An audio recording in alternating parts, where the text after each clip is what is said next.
সিলেট বিভাগের প্রত্যেকটি জেলা উপজেলা থানা এবং ওয়ার্ড থেকে ইউনিয়ন থেকে আজকে শত শত মানুষ, হাজার হাজার মানুষ এই সমাবেশে এসে যোগ দিয়েছে। আন্তর্জাতিক গণতন্ত্র দিবস উপলক্ষে সিলেট জেলা এবং মহানগর বিএনপি আয়োজিত এই সমাবেশে কেন্দ্রীয় এবং স্থানীয় নেতৃবৃন্দ বক্তব্য রেখেছেন। তারা বলেছেন, দেশ যেহেতু আজকে স্বাধীন হয়েছে, সেই স্বাধীন বাংলাদেশে একটি সুষ্ঠু নিরপেক্ষ নির্বাচন অবিলম্বে দেওয়ার জন্য তারা জানিয়েছেন এবং তারা বলেছেন যে এই নির্বাচনের মধ্য দিয়ে বিএনপি যদি ক্ষমতায় আসে তাহলে এদেশের মানুষ বিগত 17 বছর ধরে যে অভাব অনটন আর যে আকাঙ্ক্ষা নিয়ে অপেক্ষা করছিল সেই অপেক্ষার অবসান ঘটবে। বিএনপি যদি নির্বাচনে জিতে ক্ষমতা গ্রহণ করতে পারে, তারা যদি আবার নির্বাচিত হয়, রাষ্ট্র গঠন করতে পারে, তাহলে এদেশের মানুষের যে আকাঙ্ক্ষা, প্রতিটি মানুষের আকাঙ্ক্ষা তারা বাস্তবায়ন করার চেষ্টা করবে।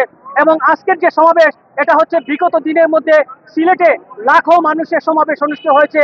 বিএনপি এর আগে এত বড় সমাবেশ আর কখনো হয়তো হয়নি, এটা বিএনপির নেতৃবৃন্দ বলছেন। তো সিলেটের আলিয়া মাদ্রাসা মাঠ থেকে এই ছিল আমার কাছে সব শেষ।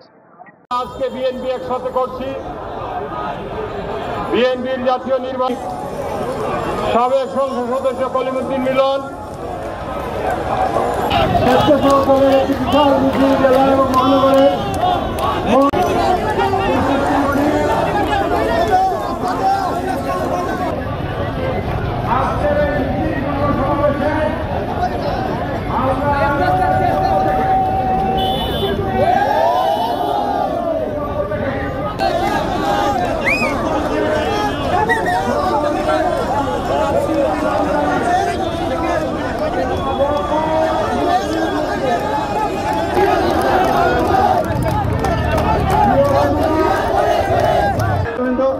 জনতাপুর উপজেলা বিএনপির একটা বিশাল মিছিল এসেছে, ওসমানী দলের একটা বিশাল মিছিল এসেছে।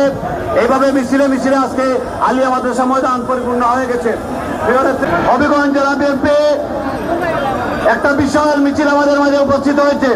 হবিগঞ্জ জেলা বিএনপির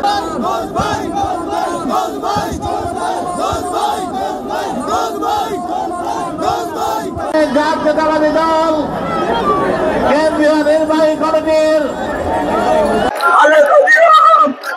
তারেক রহমান ডাকলে সভা হয় আজকে হয়েছেন। সকলকে দলের ভারপ্রাপ্ত চেয়ারম্যান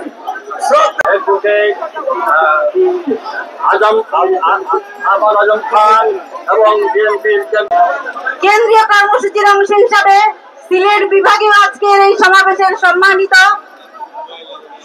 পর্যায়ের নেতা করবে মঞ্চে ভবিষ্ঠ আজকের এই শোভাযাত্রা নিয়ে আমরা দেশ নায়ক আগামী রাষ্ট্রনায়ক তারেক রহমানের নির্দেশে বিএনপি যাত্রায় আমাদের সাথে আপনারা সবাই থাকবে এই আহ্বান জানিয়ে আমি আমার বক্তব্য